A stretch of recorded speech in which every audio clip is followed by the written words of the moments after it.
1,000 days since Moscow's full-scale invasion of Ukraine, and the war rages on undiminished. To mark the occasion, Ukraine's President Volodymyr Zelenskyy addressed the European in Parliament in Brussels just a short time ago. Let's listen in to some of what he had to say. We have succeeded not only in preventing Putin from taking Ukraine, but also in defending the freedom of all European nations. No one can enjoy calm waters amid a storm. And we must do everything to end this war fairly and justly. DW's Terry Schultz joins us now from Brussels. Terry, you were listening to President Zelensky's speech in which he struck a defiant tone, didn't he? Tell us what you made of what he said. He did, but you know, I was actually surprised that, for one thing, he didn't have a longer speech. You know, sometimes he has very long and detailed speeches, and this actually wasn't. But yes, he started off by saying, look what we've been able to do. And of course, with fewer weapons and fewer capabilities than he would like to have, we have been able to hold off Russia. But what really struck me about this speech was that it seemed to be a pep talk for Europe. You know, it's 1,000 days that his country has been rained on by Russian weapons, and he's telling Europe, don't be afraid, you can do more, pointing out that even with these up to 11,000 North Korean troops that have now been sent to help Russia, he pointed out that's still fewer troops than Europe has. Russia is still a smaller force than you Europeans have. He pointed out also that more sanctions are needed. He mentioned specifically the shadow fleet, these tankers, these unseaworthy vessels in which Putin is shipping oil below the sanction price level, so he gets around them.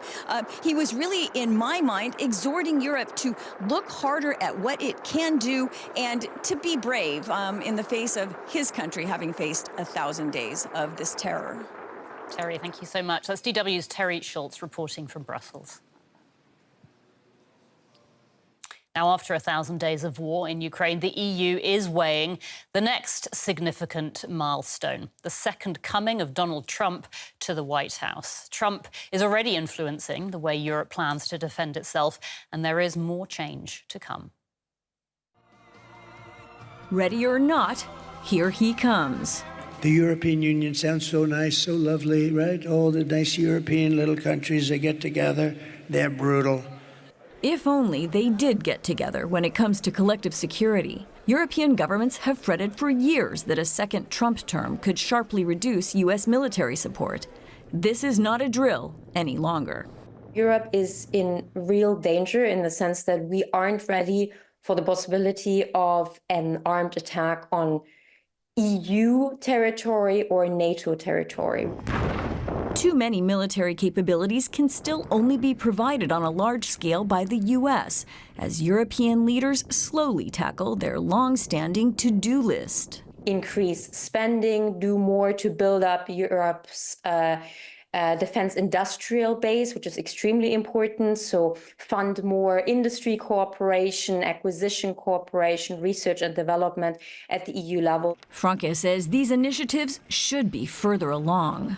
As part of efforts to jolt EU countries out of this complacency, European Commission Chief Ursula von der Leyen is trying a new tactic.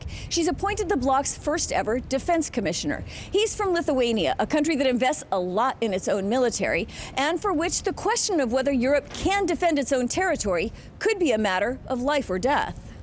Andrius Kubilius gets it. He says he'll present a plan of action within his first 100 days. Only working together, we can build a stronger, more resilient, and more autonomous European defense and space sector, so that the EU is ready for the most extreme military contingencies from wherever they will come. Kubilius reminded lawmakers in response to their worried questions that those extreme military threats come from Vladimir Putin and not Donald Trump. He urged them to help simplify the European markets, such as removing legal and political hurdles to making joint weapons purchases and standardizing 155mm artillery shells so ammunition can be produced and used by multiple countries. Former Latvian Prime Minister Krišjānis Kariņš says sometimes policymakers just need to get out of the way. We should take off the political table as much as we can, allow the industry to develop, and take away the hurdles for industry to work. And then we'll be able to meet our security commitments. Or at least closer to being able to defend EU territory, even though another huge factor in European security, whether or not Donald Trump will help Ukraine defeat Russia, remains an unnerving unknown.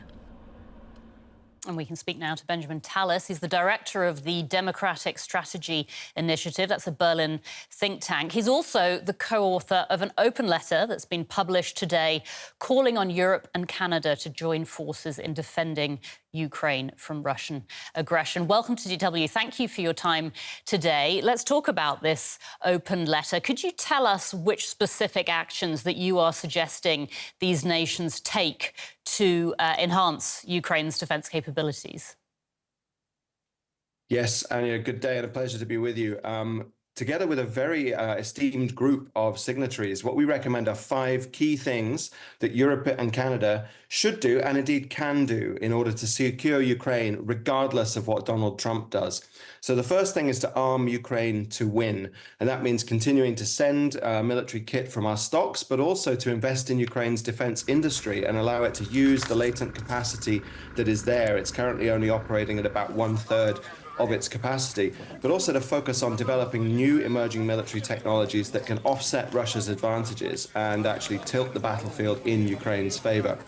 The second key thing is to seize all of Russia's frozen assets to fund Ukraine's victory, the 300 billion in frozen assets, most of which are held in Europe. Third is to extend air defense over Western Ukraine and use it to cover coalition ground troops who could be put in to conduct non-combat tasks like demining, logistics, and training. So those are 3 key things to start off that would happen in Ukraine. But there's more to it. There's 2 other things we suggest, which are to provide real security guarantees on the way to NATO membership. So to actually provide mutual defense guarantees for Ukraine after the end of current hostilities. And lastly, that we need to be able to show that we can stand up for ourselves. So each of these coalition members that we see should commit to spending at least 3% of GDP on defense and should make clear to both Russia and China that we won't be pushed around. All right, so a comprehensive list of action points there. You mentioned Donald Trump. The US could quite possibly change its stance towards Ukraine once President Trump takes the reins next year. So is it realistic that that gap can be closed that will potentially be left if the US reduces or withdraws its support? Do you think that everything you've just listed can close that gap? Well, look, if we get $300 billion worth of Russian frozen assets to help pay for the kind of defense investment that would sustain Ukraine's fight as long as it can, that's going to be a massive blow to Russian morale. If we actually give Ukraine and help co-develop with Ukraine the kind of advanced military kit that can degrade Russia's ability to fight in the way that it wants to fight, to reduce its advantages in electronic warfare, and to provide the kind of long-range precision fires that would really disable its military machine, then yes, absolutely we can fill that gap. We can't do everything the US can do, but what we can do would be enough to secure Ukraine and, crucially, to secure Europe. Mm-hmm. You've been critical of Germany's current policies. Can you tell us what Berlin should do to align more effectively with its European partners in supporting Ukraine? Yes, absolutely. The key problem lies at the very top and at the very strategic level, where Olaf Scholz has not committed to supporting Ukraine to win. He has not yet said, after 1,000 days of full-scale war, that Ukraine should win and Russia should lose. And that has governed then the strategy going down, which has seen Germany send a significant amount of money, a significant amount of heavy weapons. But what all this has amounted to, without that commitment to win, is in effect an expensive way to make Europe less safe, because it's not enough for what Ukraine needs. And it's not enough for what partners need or expect from Germany either. And Germany can send more weapons. It could send more money. It could invest in these defense technologies. It could send Taurus missiles without targeting restrictions, as has been proposed by the opposition leader, Friedrich Merz. but also it could stop blocking common EU defense funding that would help Europe truly defend itself. And it's a real reputational issue for Germany now that it's become seen as an unconstructive blocker at the EU and NATO level. And Olaf Scholz's latest action in calling Putin undermining the isolation of Russia hasn't helped that at all. You mentioned the ATACMS. Obviously, we've been reporting in the last 24 hours that the US has now authorised ATACMS missiles for Ukraine to be used against Russia. Do you see European nations, do you see Germany stepping up now with similar contributions? I certainly think they should. I don't think under Olaf Scholz it's going to happen. And other German leaders need to really consider what that does, not only to European security, but also to their country's position, to Germany's image, to its reputation, as well overall to German security. But let's be very clear, even though Joe Biden has now authorized the use of these ATACMS, this is very much a day late and a dollar short, because they are still limited in where they can be used. And we haven't actually yet seen the kind of permissions and munitions given to the Ukrainians that could really help degrade Russia's war machine. So we haven't truly yet got serious about this. Now, a change in the German position on that would make a big difference around Europe. But frankly, others aren't waiting to see what Berlin's going to do. They're going to move ahead at their pace.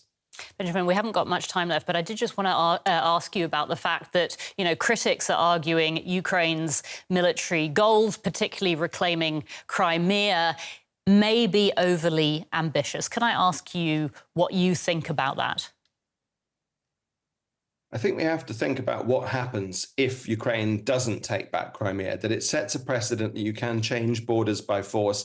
You, embolden and reward Russia's aggression. That sets a terrible precedent and it puts Europe in greater danger. Now, it may be that for some time a settlement could be reached that doesn't actually give Ukraine back all of its lawful territory for now. But in the long run, that has to be the aim. Otherwise, we face a less secure Europe. Benjamin Tallis, Director of the Democratic Strategy Initiative think tank. Benjamin, it's been a pleasure speaking to you. Thank you so much for your time. Thank you very much.